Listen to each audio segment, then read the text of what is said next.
Alright guys, welcome back to your 20-second video, and in this vid, as promised, we're going to be going over how to create the account section.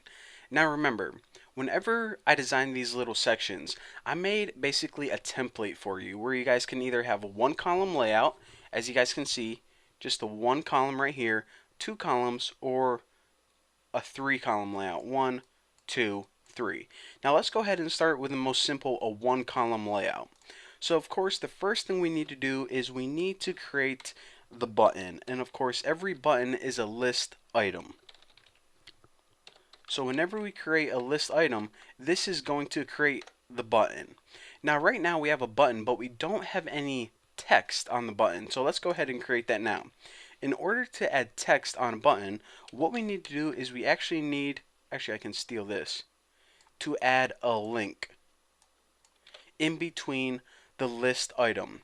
Now, whenever we add text in that link, for example, account, the text is going to appear on the button. So you see that word account right there?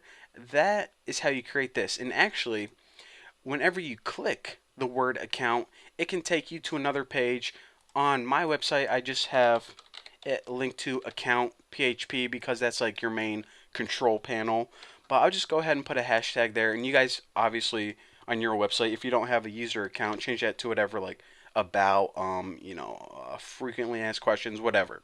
But anyways, that's how you create a basic button.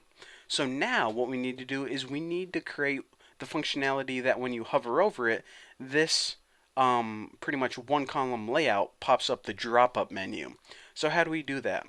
Well, remember that I said that each column, every time you make a column, it needs to go inside a layout. So you make your layouts first. And actually, let me give me a little more space to work with. Alright, so in between your list item, but outside your link, your A tag, I don't even know what A stands for, to be honest. A. Hyperlink, a link, I don't know. Anchor, I think that's it. Anchor just came to me. But anyways, what you need to do is you need to build your layout first. Now your layout comes in the form of a div. So div, actually we want to end this, it annoys me if I don't end them right away. Class equals, alright. Now we have three layouts to choose from, a one column layout, a two or a three column layout. This one is only going to hold one column, and it's basically asking in your layout, how wide do you want the drop up to be? Well, we only want this to fit a one column layout. So now what we're going to have, if we just ran it right now, is pretty much a layout with no text in it whatsoever. That's pretty much this wide right here. It fits one column. So since we have a layout that fits one column, let's go ahead and stick one column in it. So div, and this is going to be the column itself. So class equals column 1. So we pretty much made a layout that was big enough to hold one column, and now we're sticking one column in it. Simple enough, that's all you do. So from here, the only thing we need to do is we need to add all of this text. Stream, messages, pictures, so on and so forth.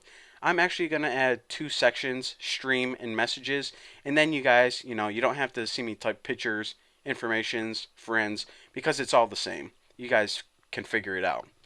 Now, whenever you just want to add a standalone link, like stream, you see stream doesn't have any sub menu items. It's just alone, it's just like a header. So this is how you do that.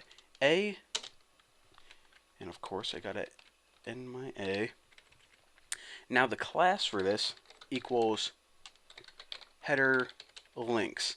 Now the text, of course, is just stream.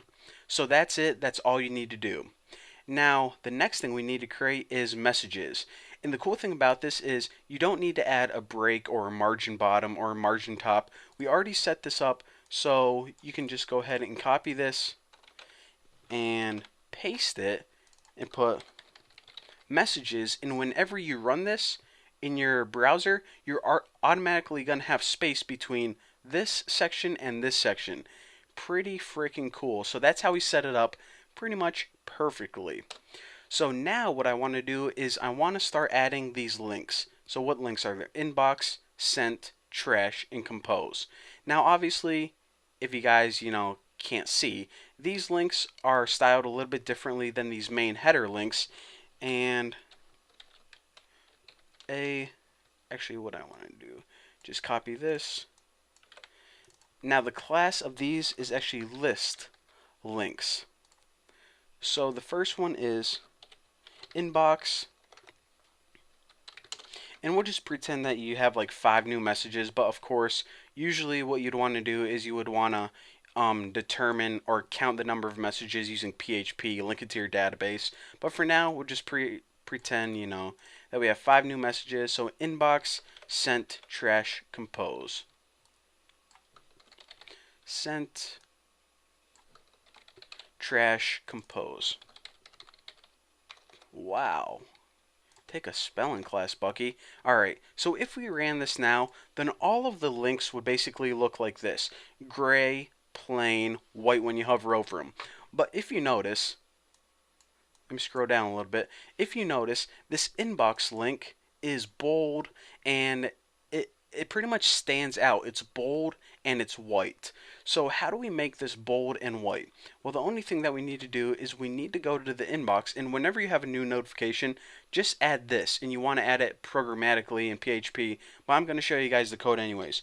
Just change the style of this equal to font weight bold,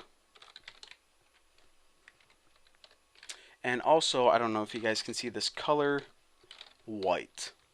So that's what you need to do. So basically, throw in a little bit of PHP code that checks if you have any new messages, and if it does, throw in this bit of code right here. Style equals font weight bold, and the color equals white, and that's going to turn your notification link on, pretty much make it stand out, inbox 7, requested 13, so on and so forth. So that's all we have to do for the account section. So now this is 100% complete. So now that you know how to add a 1-column layout and stick 1 column in it, and then just add your information, the next thing we have to learn how to do is do it with a 3-column layout. Now this is actually a lot different because it's set up quite differently, and we're also going to be working with pictures, and this is actually 1 column, you know, well, I guess this is actually a pretty cool example because there are a couple different things you can have in a 3-column layout. Either 3 individual columns, 1 column wide, paired with 2 columns for a total of 3. And this right here, even though you guys can't see it because there's not enough text, this actually spans all 3 columns. It's 3 columns wide. So in the next video, I'm going to show you guys how to do that. So thanks for watching, and I'll see you then.